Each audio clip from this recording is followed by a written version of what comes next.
Good evening and welcome everybody to the 25th Fireside Talk organised by the University of Buckingham. And tonight we have an extraordinary privilege of listening to a man who rose up to being the second most powerful person in politics, and many people would have liked him to have gone all the way, and indeed he was being tipped as a stand-in interim prime minister, maybe even longer term prime minister. Who remembers back in those days of prehistory, back in 2019, how turbulent it was and how anything could happen. Now, for those of you who are unfamiliar and haven't tuned in before, and a particular welcome to everybody from the county of Buckinghamshire, do have questions. This is a conversation. This is your chance to put questions to one of the most principled, one of the most understated, one of the most respected figures from all sides of the house in modern British politics. So David Lidington, it's a great pleasure and privilege to have you with us on this University of Buckingham live fireside talk. And thank you for joining us. Thank you, Anthony. It's very good to be here. Hope everyone can see it. Now, as everybody who's heard these before will know, we begin by asking the person who I'm interviewing to describe the room that they're in. Because if you were talking, if we'd got you here to the University of Buckingham or down to London, we'd be in a neutral hall, and we wouldn't have that benefit of being able to see what is the room. We can see it dimly behind you. We can see some 4 or 5 rows of books and some pictures in the background. Is this where you do your working and thinking? Yes, this is. I mean, this is the study in our house in Prince's Risborough, which, for those who know Buckinghamshire, is halfway between Aylesbury and High Wycombe, just at the foot of the Chiltern Scarp. So in here, it's mostly book lined on both sides of the room. Majority of my books in here will be history, although I've got a case that's crammed full of poetry books. I've also got a box full of Ordnance Survey maps. Maps as things that have fascinated me ever since I was a scout when I was a boy and have learned how to read a map and set a compass and so on. I've got a record deck and an audio set for some music. And this is the last room in the house that's awaiting redecoration as part of the refurbishment. Having brought up 4 boys, my wife and I finally got to the stage of thinking, right, we can now manage to have some serious redecoration done without everything being kicked to pieces as soon as we've got it in place. So we're working our way through, and this will be the last room to be tackled. And what is your one most favourite piece of music, David, that you would listen to? What did you listen to when you feel most in need of sustenance? I think if I had to pick one, I mean, I should one long, one short, if you like. I mean, the Bach B minor Mass is something I have always loved since I was introduced to it at the age of 11 or 12. I have sung a couple of times, and that runs through the entire gamut of human emotion and human spiritual response. But shorter piece, I would pick something like the Vaughan Williams Variations on a Theme by Thomas Tallis, which for me combines the my fascination with Tudor history, but also connects with the English choral tradition, because I think the way that Vaughan Williams has written that piece, where you have this antiphonal response of sort of the large orchestra and the small orchestra, when performed live, of course, they're often separated, perhaps one end of the cathedral and the other. And that is I always find an incredibly moving piece. It was my father's favourite piece of music, and the first piece of classical music I remember. So Vaughan Williams' Fantasia on a Theme by Thomas Tallis. If you don't know it, absolutely worth checking out. If you do, listen to it when you're cooking or supper or eating supper after this. So welcome everybody again. We've now got upward of 700 people and rising. That's 700 different screens. There've been many more people listening than different screens and rising. Thank you very much for joining us, and do have your questions to the man who was that close to being the Prime Minister of Great Britain. And David, checkers just so close. I mean, that must have been a thought in your mind. But let's get back to June 1956, where the month before the greatest shock to hit this country since COVID struck, the Suez crisis, when the Egyptian leader Nasser nationalized the Suez Canal. Was there any thought in the Lidington household that this precocious young man was going to go to the top? Oh, I don't think so at all. I mean, my parents were people who, or I'd say were. I mean, my father's still alive, but in his 90s. But they always voted. They took, my father in particular, an interest in politics, but neither was active in politics. And no, I think that they regarded my political career with a mixture of sort of fascination and fairness. I mean, they were always very sort of admiring of what I managed to achieve there, but also of a certain amount of horror because of the what politicians are exposed to increasingly these days, sadly, in terms of sort of obloquy and particularly in social media. And I think my mum and dad were people who, had absolutely no wish to be in the public eye for any reason at all. But I was good at early age. I was good at reading. I was always being much stronger on that side than with my mathematical side of the brain. And I don't know whether they had particular hopes or ambitions for me at the start, but I was the first member of my family to go to university on either side. So that in itself was seen as sort of quite an achievement. And you went through the fiercely ambitious Haberdashers' boys' school, and then up to Cambridge to read history, the best subject, obviously.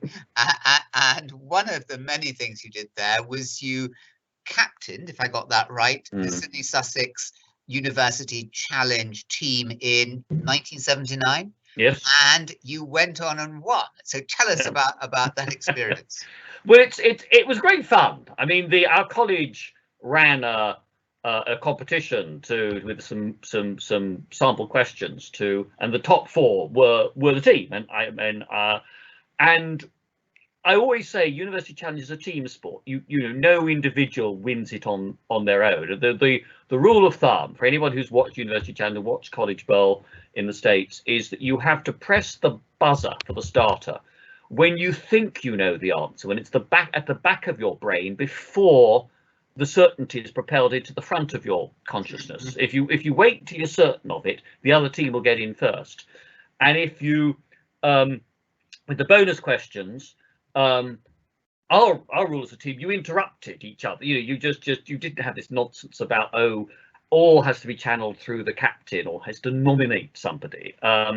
It's ridiculous. So we'd get on with it. We knew that certain people had strengths in some subjects and not others. You normally knew which of the team was going to be the one to answer this. But it was my job to arbitrate if there was a difference or an uncertainty. And if you don't know, you have to guess. And if nobody else is guessing. It's the captain's duty to guess. But and anyway, what was the most totally asinine answer that you gave on the way up? Oh, I don't think asinine answer, because you edit out the bad bits. I mean, my sons tell me, because when they have seen some sort of old videos we had at those matches, that at one stage I was sort of muttering imprecations under my breath, having messed some answer up and just got it wrong, when it was a fairly obvious answer to get.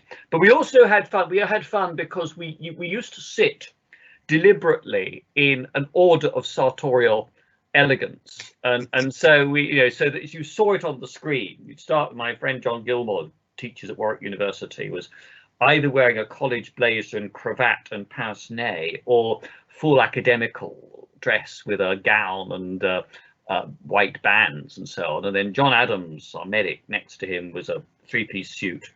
I had an open-necked shirt but a jacket on. And Nick Graham, who sat at the right-hand side of the screen as you looked at it, had a long shaggy beard and wore a caftan and a string of beads. And it did attract quite a lot of public attention. We got quite a lot of fan mail on the basis of that. And then in 2002, you were selected, have I got this right, to be in the poll of polls for the playoff. Yeah, it was the 40th anniversary of University Challenge in 2002. And so now under Jeremy Paxman. Now under Jeremy Paxman. And they got together as many of the old winning teams as they could find, who were all alive and compos mentis, and ran a reunion tournament. And that actually was the first one of what's since become a fairly regular session during the summer, where they get alumni or they get particular professions to put up challenge teams, when they're pausing the main contest between university teams. And we won that. And was that with the same team? And were they all still alive? They're not much use, I guess, if they're not alive, are they? No, same team. And were you still friendly with each other? And yeah, it was interesting because we not particularly kept in touch much over the years. But we had, I certainly had, because I was in Parliament by that time, had certain qualms about it. But actually, at the end of the day, the others were all keen on it, and it was the fact that I was going on not because I was an MP, but because I had been part of this winning team back in 1979. I was there in that capacity, and we did enjoy it. We've met up since then with our wives or partners once a year or every other year for a dinner once a year in some part of the country, and just had a good old catch up and chat then. But it was fun. It was fun doing it, and it took us a while to get going again, to sort of feel the adrenaline flowing. But we enjoyed it once we were doing it. And was Paxman less nice than Bamba Gascoigne? Oh, Bamba was very much gentleman of the old school. But Jeremy has this, this persona that he inhabits when he's presiding at University Challenge, of this sort of rather sort of gruff but world weary commentator. I think it's got a bit worse as the years have gone on, but he was relatively well behaved in our time. What I did notice though was that compared with 79, the whole production was much more industrial in character. That in 79 you had an entire game of University Challenge in a studio with an opposing team for the full length of a show, just to practice. It was never screened. That was reduced to about 5 minutes by the time we did it with Paxman in 2002, just to check the camera angles and the sound system was functioning and so on. And I think now they do an entire University Challenge series over something like 2 long weekends. I mean, it's a very sort of production line type system that they had. It was much more leisurely in the Gascoigne era, and I noticed that whereas Bamba Gascoigne had obviously studied and annotated all the question cards. With Jeremy, I sometimes felt that it was the first time he'd read the question is when he picked it up during the live screening session. So, and that's not, it's not his fault. That's just an illustration of how television as a business has changed. And which team were you most worried about in 2002? In 2002, we were most worried about Wadham, Oxford, who were that year's champions. So they were, and they had won very convincingly in the semi-finals and finals there, and we saw them play in their first round of the Reunited series, where they won very convincingly, and we came up against them in the sort of semi-final stage, and then Paxo introduced us, and he introduced the teams, introduced us, and now sort of Wadham was first, and then we came old enough to be their fathers, which we were, but we did actually we somehow we had just hit a winning streak in that match, and we beat very convincingly, but we got sort of nearly 400, I think, in the. And oh my goodness! And the final was against Kiel University, 1968. So even older than us. They really are getting on. And what was question that you gave that you were proudest of? Can you remember? Ooh, in that one. In any of that final. In any of that lot. God, the trouble is it all blurs a bit. I can remember Shakespeare that I got right, which was to name in which Shakespeare plays does Falstaff appear? Which 3 Shakespeare plays does Falstaff appear? Okay, and the answer is? It's Henry IV Part 1, Henry IV Part 2, and The Merry Wives of Windsor. It's not Henry V, right. Whereas if you watch either the Olivier or particularly the Branagh films of Henry V, Falstaff appears on screen in order to die, but he's just reported as sickening and dying off stage in the play Henry V. Now, of course, everyone watching this would have think that, I'm sure. Now, we're going to skip over the next bit of your life, which was your doctorate, which was the penal statutes in the Court of the Exchequer from 1558 to 1576, and we're going to skip over that because everybody knows that stuff inside out anyway. So you can't teach anybody any of this very discriminating audience anything about that. And the decision then to go into politics and what was that about? And the Tory party, and you became a special advisor early on to Douglas. Yeah, I mean, like most people of any political party in this country, I think I went into it because I wanted to change things for the better, as I saw it. I joined the Conservative Party the week after Margaret Thatcher became leader in 1975. I'd grown up in my sort of secondary school days and university with different power cuts every winter. As another set of power unions went on strike, with questions in the press about whether Britain is governable anymore, with the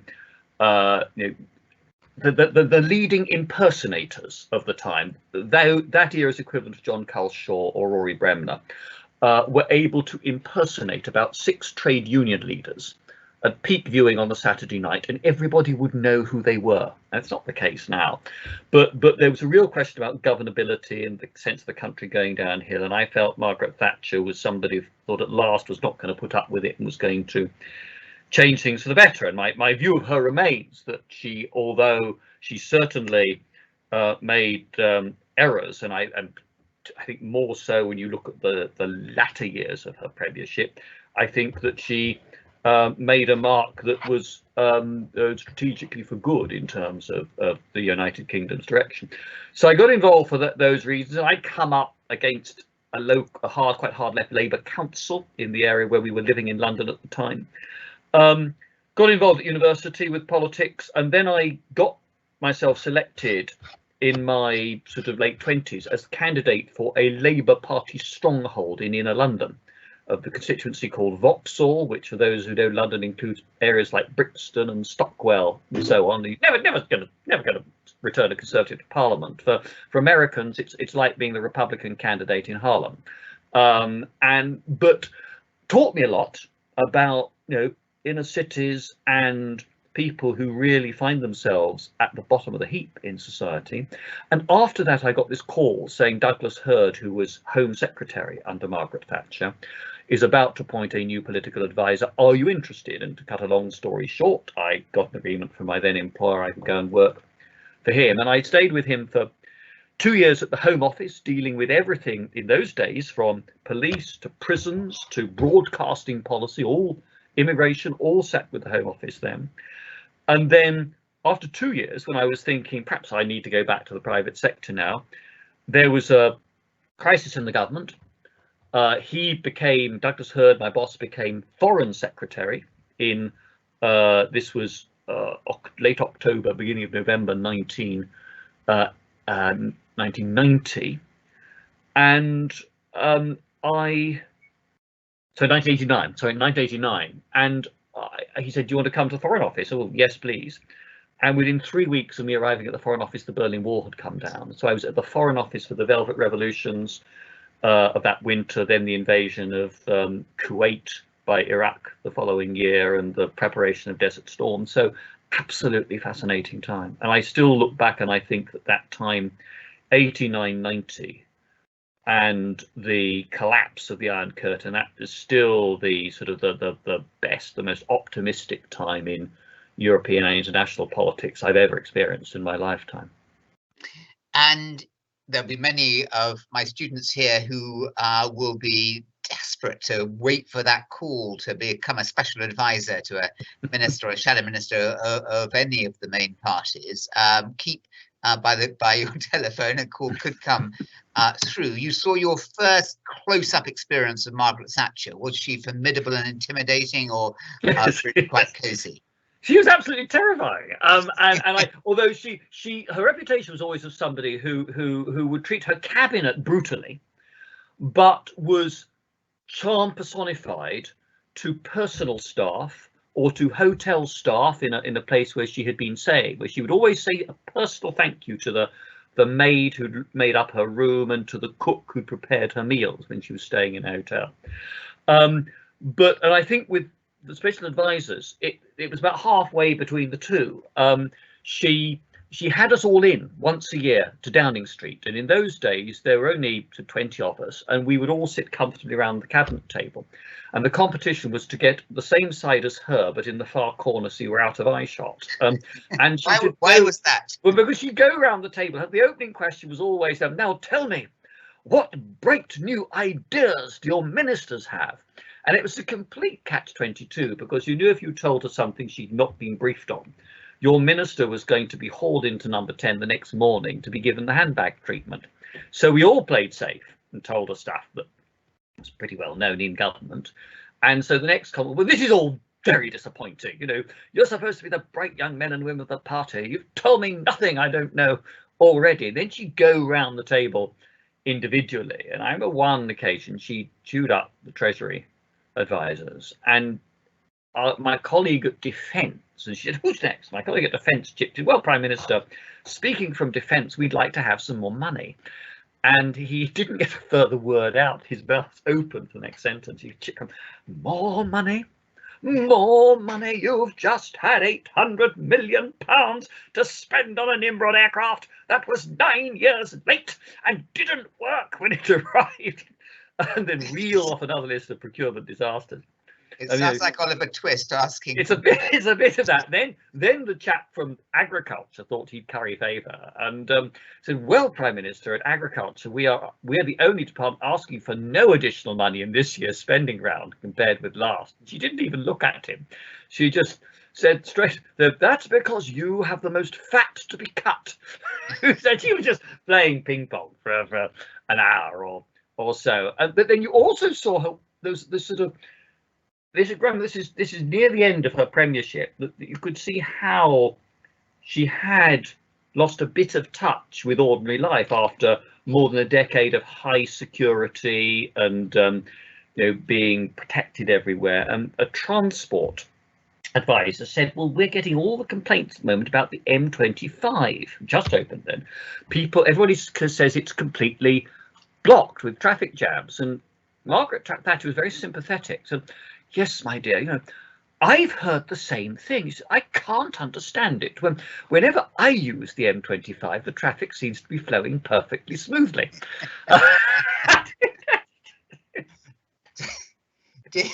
Did she?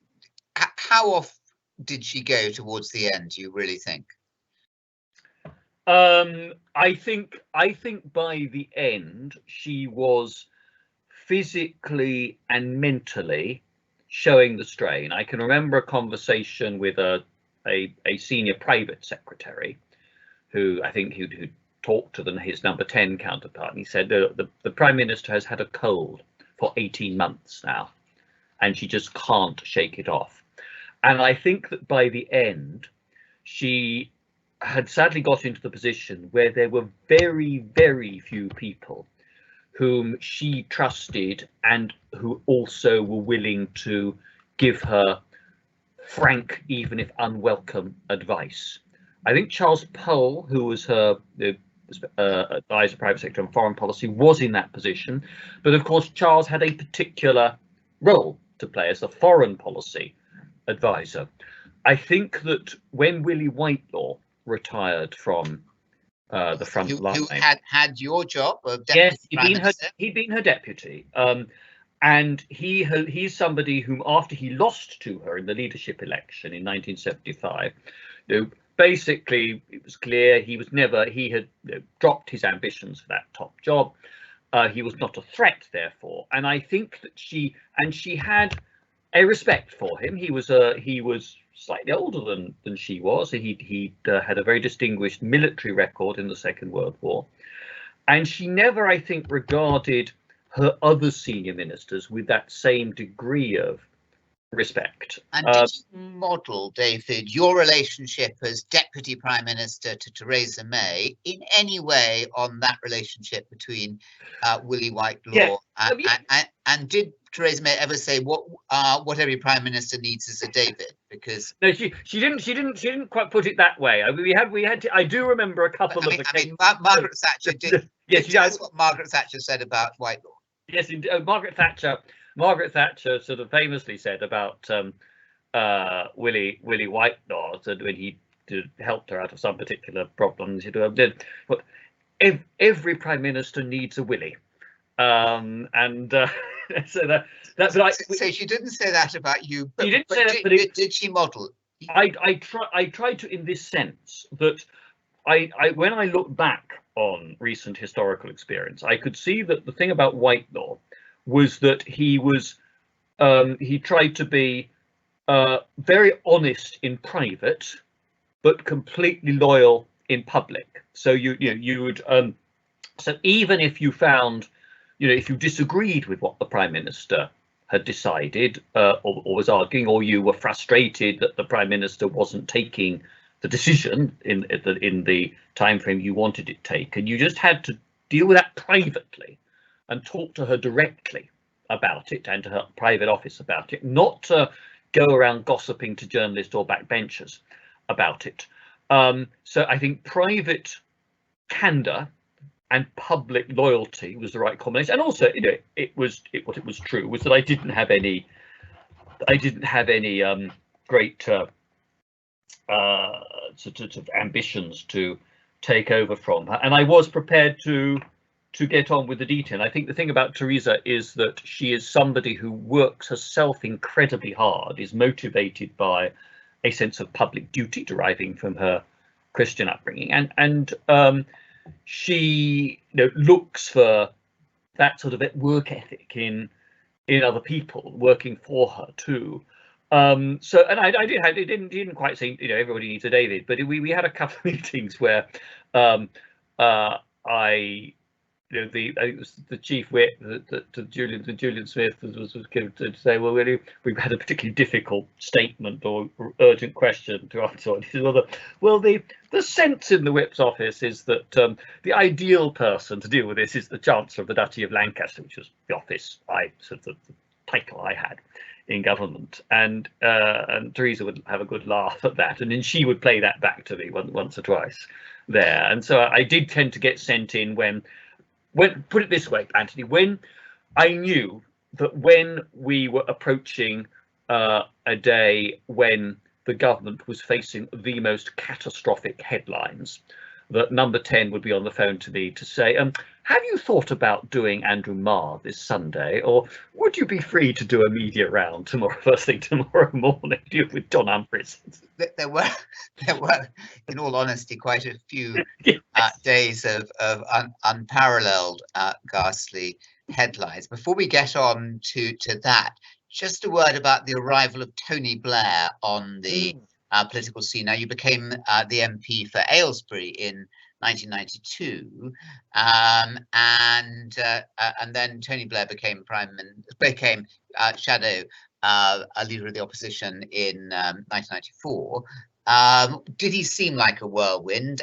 And how does Jeremy Corbyn? Did Jeremy Corbyn stack up to Blair? Were they in the same quality class? I think they were completely different. I think Blair, you could see when he was Shadow Home Secretary before he became leader of the opposition, that he was a formidable politician. I remember my mother, who was a lifelong Conservative voter, say, "Well, he seemed quite sort of attractive, and sort of he always seems positive, gets his message across." And you pick this up in the constituency, that he was seen as likable and not threatening to Conservatives. And I'd have played back to me on the doorstep, "Oh, he's a Tory, really, isn't he?" If you like, the same sort of comment you would now get from hardline left-wingers. But Blair was a formidable operator, formidable campaigner, but also in terms of managing the government. And when I went to work for William Hague, and he made me his parliamentary private secretary when he became leader of the opposition, so I felt like his bag carrier in the House of Commons, his eyes and ears. I mean, the two things about that were this: first, William Hague is one of the sharpest and best and funniest public speakers you'll find in politics of current sort of generation.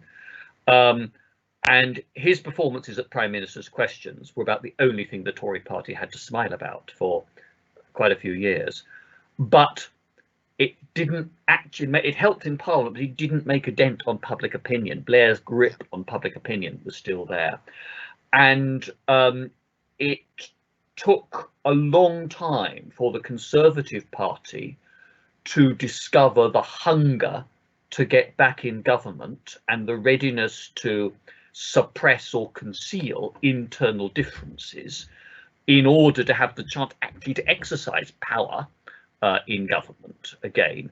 And what characterized Blair and his partnership with Gordon Brown in opposition, certainly in their early years in government, was a ruthless focus on the fact that, in a democracy, if you want to do anything practical rather than just make speeches, you've got to get into power in order to do it, and then hang on to power. And the problem with Corbyn, I felt, Corbyn was, by his own lights, he was, he was sincere. I've no doubt about that. But I always felt with Jeremy that he, in parliamentary terms, unlike Tony Blair, he could not think on his feet at Prime Minister's Questions. And if Theresa May gave an answer that slightly threw him, he just ploughed on with his prepared script anyway. But behind that, I think, was an approach to politics which gave priority to ideals, to ideological purity, in my view, a very mistaken ideological view, ahead of the pragmatic need to get the Labour Party into office in order to do any of the things he wanted to do. And yet he came quite close in 2017, much closer. That surprise election will come on to it than in 2019. So, David, by this time in your life, you are now the parliamentary private secretary, bag carrier, as you describe it, to William Hague, who has taken over from John Major as the Conservative Party leader, now the opposition leader from 1997 to 2001, when Blair is at his peak of his power and charm and effectiveness before the Iraq War 2 years later. Were you with William Hague when he made what for many people seemed a hopelessly gauche response to the death of Diana at the end of August 1997, when Tony Blair had made that speech about the People's Princess? And do you remember what William Hague said? Oh, she was a very remarkable person, I think was the but thing. She wasn't one of my constituents. It was, yes, I missed that. Yes, I think that I wasn't physically. He was in Yorkshire at the time. Yeah, he was in a field. Yes, I think that that highlighted the inexperience of not just William personally, but all of us in around the leader then. And Blair's skill, but ruthlessness too, about finding a form of words. I mean, the People's Princess phrase, resonated in the way that, on the eve of the Belfast Agreement in 1998, that phrase about, the hand of history is on our shoulder. I mean, they were phrases deliberately crafted with an eye to media and public reception. And William, I think, was with you. Those thinking back to those early, completely honest, and also I'm feeling that probably in a way a lot of us did that. We didn't really comprehend that wave of public emotion that took place after Princess Diana's death. I think that took a lot of people by surprise, and there is a sense, that I still feel it's almost slightly impertinent to be expressing huge emotion about somebody whom you don't know personally but haven't worked with personally. And I think that's where it came from. But don't forget that at that stage, Anthony, I mean, the Conservative Party was a complete basket case. It was in the rubber, though. We'd lost half our members of Parliament at the 1997 election. And you find some of that same reticence in Theresa May's response, yes, after Grenfell, a much more understated rather than perhaps. Well, but I think that's right. And I think what she did, of course, she went to see the emergency workers because she felt it was her duty to go and see them and thank them, and she's very sincere about that. But she felt initially that she would be intruding, that she would be, sort of be being seen to exploit for political ends a visit to the grieving families. Now, actually, I think quite soon afterwards, she regretted that and felt that she should have been more emotional in that original response. But of course, what is true also is that when she later saw the families and others who'd worked closely with them, I mean, they were full of praise for the sincerity of her response to them. And so we're going to come on to Theresa May, but in 2010, after 13 years of Blair and then Gordon Brown for 3 years, the Tories are back in power, but with a coalition government, and you're appointed Minister for Europe. Did David Cameron ever know what he was trying to do with Europe, do you think, with hindsight? What will history say? And was the referendum a historical mistake and inevitable? He was trying to get to lance the boil. He said that at the time, and I think that's genuinely how he saw it all the way through. When he first came into government at the head of the coalition, we had a real effort to try to reposition the UK as the advocates within the EU of a positive agenda of completing the single market, taking it much further into services, trying to get the EU to deregulate, to do more to reduce competitive advantage of European companies. And I think David had it been possible for David to continue with that without the Eurosceptic right of the Conservative Party becoming inflamed, he would have preferred to do that. He basically, I think, wanted Europe to go away as an issue. David's focus was always on the repositioning of the party domestically and on issues like the environment, on social justice issues. That's what interested him. But I think, was it a mistake? I mean, easy to say with hindsight. I mean, at the time, it looked as if it would both lance the boil and cement the UK's place in the European Union. And do you think, no, I'm not going to ask any more questions. The time is now, with 20 minutes to go. We're going to go on now to questions about the Theresa May period. David, for the last third of this session, and thank you very much indeed. Do everybody please ask questions. There are an awful lot now in the room. Maria says, do you think, David, thank you for the talk, do you think she was given a fair chance, or do you think she took on a poisoned chalice? Were there people who that simply didn't like her? So we got lots of questions. I don't think she was given a fair chance.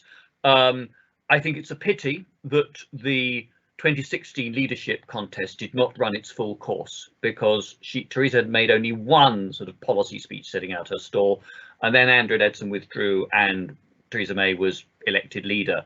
And what that meant was that she couldn't sort of claim that she'd set out her stall in detail over some months. The party membership had endorsed her as leader on the basis of that, and therefore she had that authority to continue. And I think that the real problem was the 2017 election, and when that election produced this very disappointing result, loss of the Conservative overall majority, inevitably the leader of the party took the lion's share of the blame for that, and I think that her authority was very severely weakened from that moment on. John says, David, do you think that you would have been able to do a better job being number one instead of number two? Can I just say that? By the way, I think history will record, not least because I'm writing it in part, that you actually did a really good job as the Deputy Prime Minister, but I'm sure that's not what John meant. Would you have been even better as Prime Minister? And honestly, you can be totally honest to ask, would you have wanted it? I think the answer is, would I be better? I mean, nobody knows until they're actually tested in that role. I think that I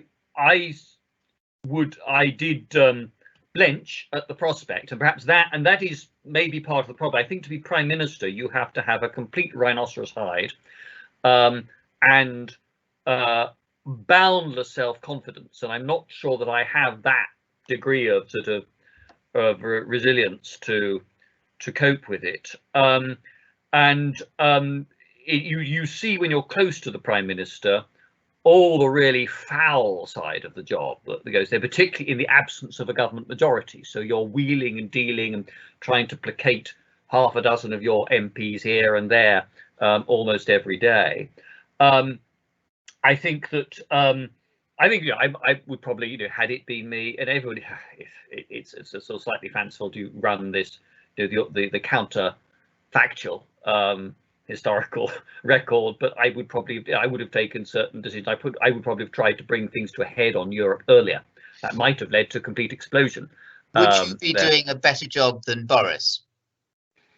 That's a difficult question. Well, that's a difficult question, but I think, well, I would say clearly I would say that I would do a better job with him on Europe. I would say I would do a better job with the European negotiation. But actually, would I, with my views and my approach, have been able to win a majority of 80 to give me the majority to get that through? Probably not. I mean, he's got, we like him or loathing, Boris Johnson has got extraordinary, formidable political talent, which he demonstrated last year. And I sort of maintained sort of cordial relations with him. I disagree with him on European policy. He knows that, but he's got a mandate to pursue the policy that he has set himself upon. So I think, what could I have done? Would I have wanted the number one job in those circumstances with no majority? I think that it was a poison chalice for whoever whoever took it on, and you know, it was until there had been a general election and a prime minister came out of that election with a clear mandate. I think it would have been a completely thankless task.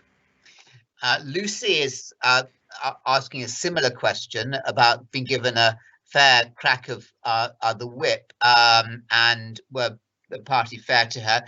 Was there sexism there, and did she deal with, if there was sexism, better than Margaret Thatcher?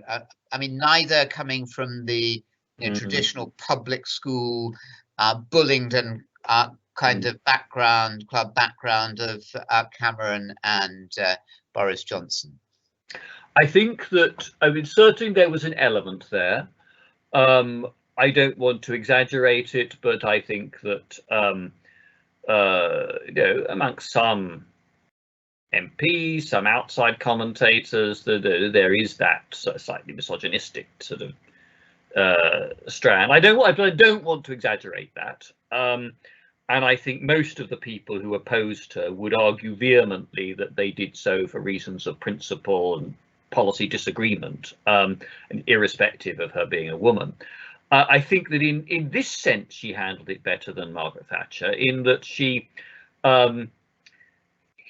didn't sort of, essentially that Theresa didn't seek to exclude other women from the cabinet. If you look back at the Thatcher cabinet, you know, she would be the only woman there, and you had, you know, some very talented women. Linda Chalker was her overseas development minister. It was on the brink of cabinet, but never actually brought into the cabinet. But Theresa brought in, you know, people like Aberard, Andrew Leadsom, Penny Mordaunt. You know, she was keen to promote and mentor women of talent, as she had done from when she'd been party chairman, when she'd made a big drive to try to recruit more women to the pool of possible candidates. Did she flirt as much with men as Margaret Thatcher flirted with men? No, I think that's probably. Did I think she that flirt is with you, David, ever?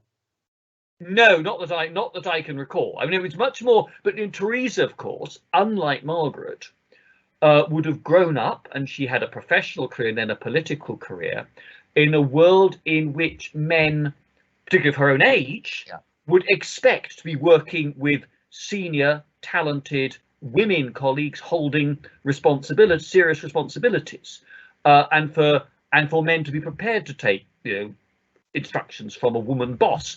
Now, I think in Margaret Thatcher's time, you know, this was still a social and commercial change that was in its infancy. So do you think that the Conservative Party had changed more since the 1980s in sexism, in its attitude to women, than Labour? And in these last few years, which party do you think was more inherently sexist and male dominated and cliquey?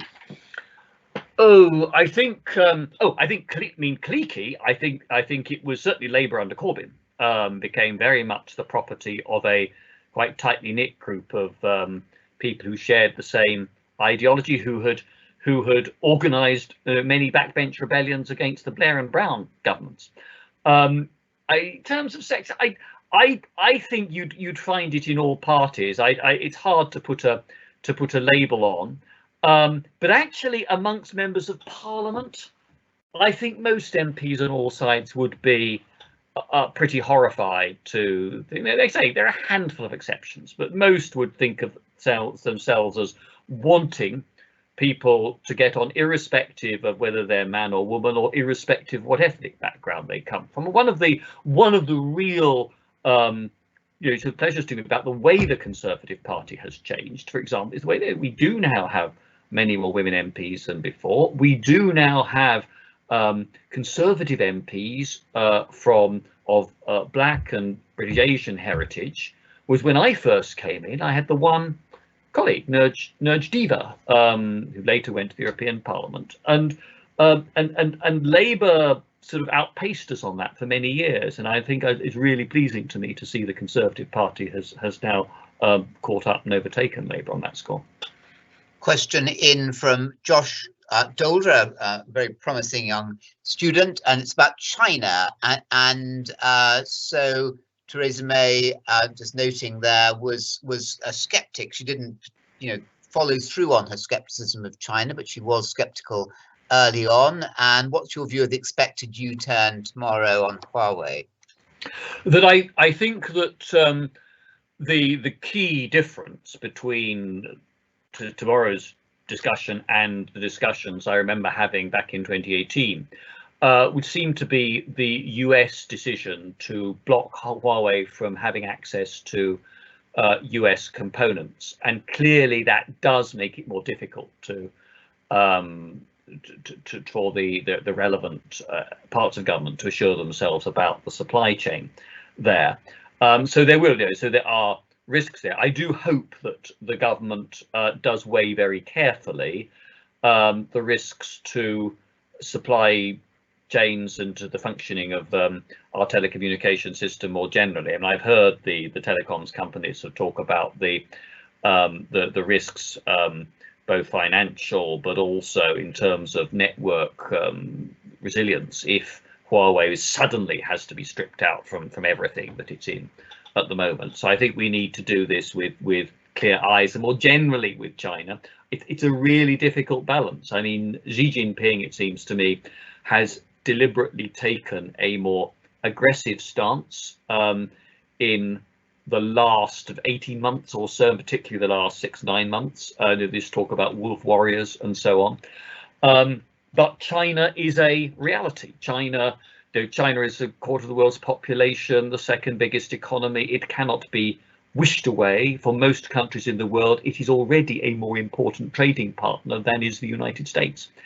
And so to deal with China, to resist sort of any suggestion of Chinese aggression, the democracies have to find ways of working together. But actually, the real challenge is not, who can come up with a nice slogan about Chinese government actions. It's who can actually craft a strategic approach to China, which resists things that we believe intrude on our basic interests and values, but which also maintains a relationship with this important power with whom we're in dialogue, for example, every week in the Security Council of the UN.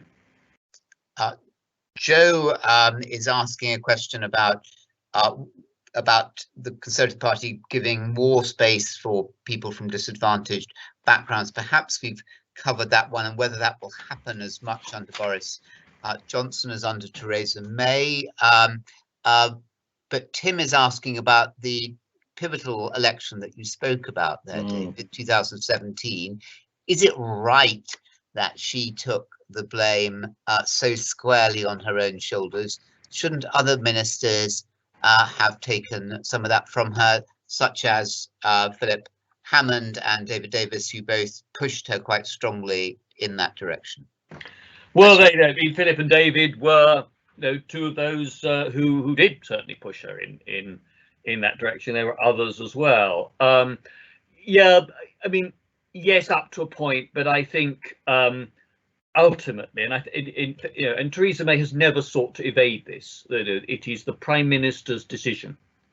It was her decision to call that election, and during the famous walking holiday in Wales is where she changed her mind about that.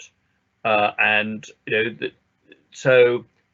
she's never sought to blame other people. She's always said that it was my decision. And then, of course, the campaign was very much focused on her. The campaign literature and banners were all about Theresa May's Conservatives, and it was very much focused on her personally. So I think she's somebody who takes it on the chin, but also is willing to own reverses and mistakes, not just successes. And I think she deserves respect for that. But I do think that was unavoidable. the outcome of that election weakened her position in the Conservative Party. Now, could more have been done afterwards? Possibly, but I think it was always going to be an uphill battle after that result. The very fact that you don't have a majority in Parliament makes a psychological difference, but it also makes an important practical difference. To get things through, you have to compromise a lot more. Why did she ask you to be her deputy?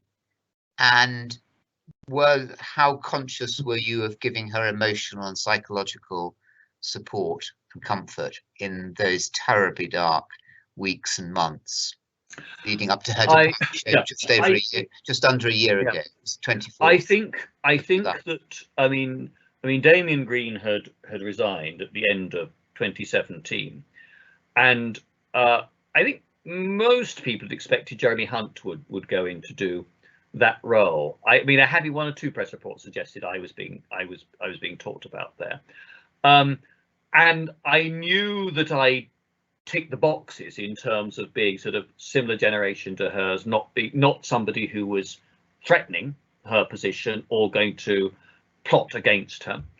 And I thought I'd been pretty competent in my previous ministerial jobs. And I'd always got on well with her. You know, we'd worked very well together when I'd been Europe Minister and she'd been Home Secretary and getting some of the Justice and Home Affairs measures through Parliament. And but I was still surprised because I'd only been Justice Secretary for just over half a year. So I think I was brought in to sort of be that sort of senior, calm number two sort of person, and also take stuff off her desk. And so I think she felt that she could trust me to take tasks away, get on with them, do them, and not try to undermine her. And that was certainly the way I approached it. I mean, I slightly sort of shy away from the idea that I was there to provide psychological or emotional support. I don't think that's how she saw it. It's not how I saw it. I do think that being able to count on me being loyal, both in terms of what I was saying, but also and trying to get the government out of difficulties when I could, but also being able to take things away to cabinet committees or to informal meetings of ministers and try to broker deals and get compromises between cabinet ministers who were at loggerheads. I think that was important to him.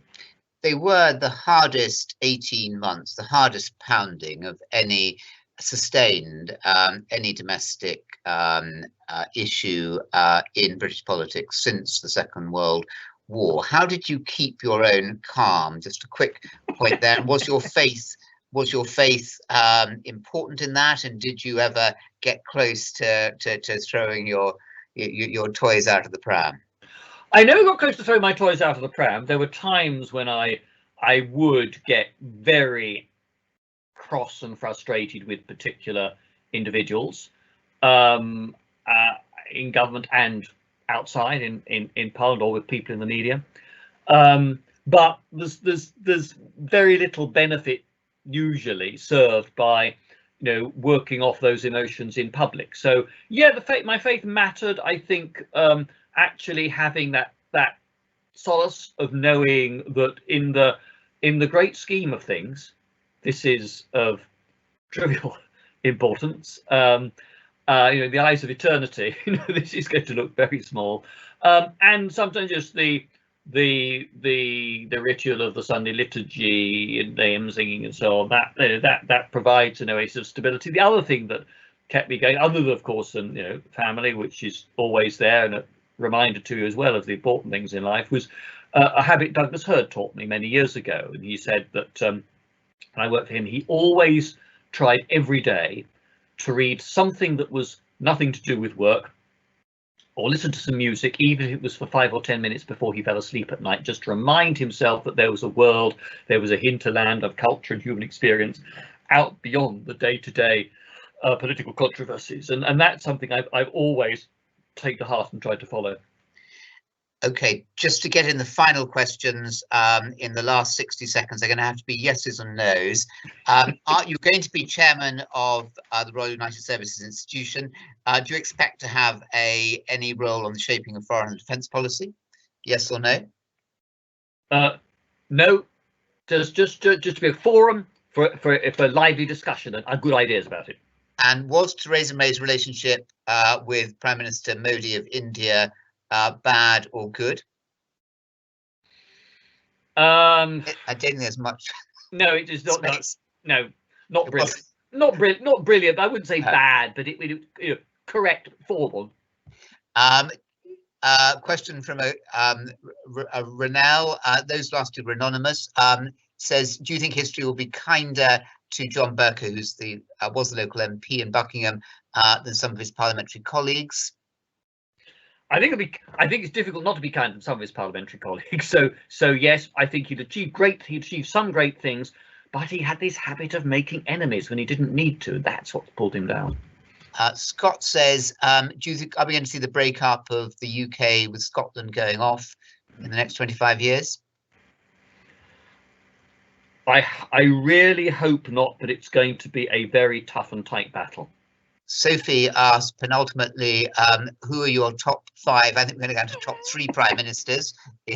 Oh, top 3 prime ministers: Peel, Church of obvious reasons, and Thatcher. And Michael says, have you written any books documenting your time in government, and are you going to? No, and I'm not at the moment. I'm not intending to do that. I think that cabinet ministers who write immediate sort of kiss and tell memoirs actually don't contribute all that much, other than a source material for how they thought.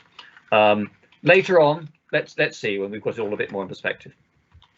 What I want to do is write some history. That's. And final question: what book will you take to your desert island? The New Oxford Book of English Verse, edited by Helen Gardner, which came out in the 70s. 1956. Is the 70s one, not the Quillicuch. Not the Quillicuch. Yeah. And which was earlier than that. And what is your piece of music? Piece of music. Well, I mean, as we said earlier, I think the Tallis. Can't have the Tallis. If I can't have the Tallis, then the Vaughan Williams Tallis, then what I will just take one very, I can't have the Bach B minor because I mentioned that, one very short piece, which is the Thomas, which is by William Byrd, who succeeded Tallis as the great musician of Tudor times, which is Setting of the Ave Verum Corpus, which is a beautiful miniature. There we are, some delightful music for everyone to listen to. David Lidington, thank you so much. I mean, what a wonderful example of public service, talking as a Vice-Chancellor, trying to encourage, formerly a head and a teacher in a school, and trying to encourage people in public service. What a wonderful, whatever party one is, what a wonderful example you've given us in your life and in the talk specifically this evening of the last hour. Of the importance of public service. David Lidington, from the nearly 1,000 people listening to this, thank you very, very much indeed. Thank you very much.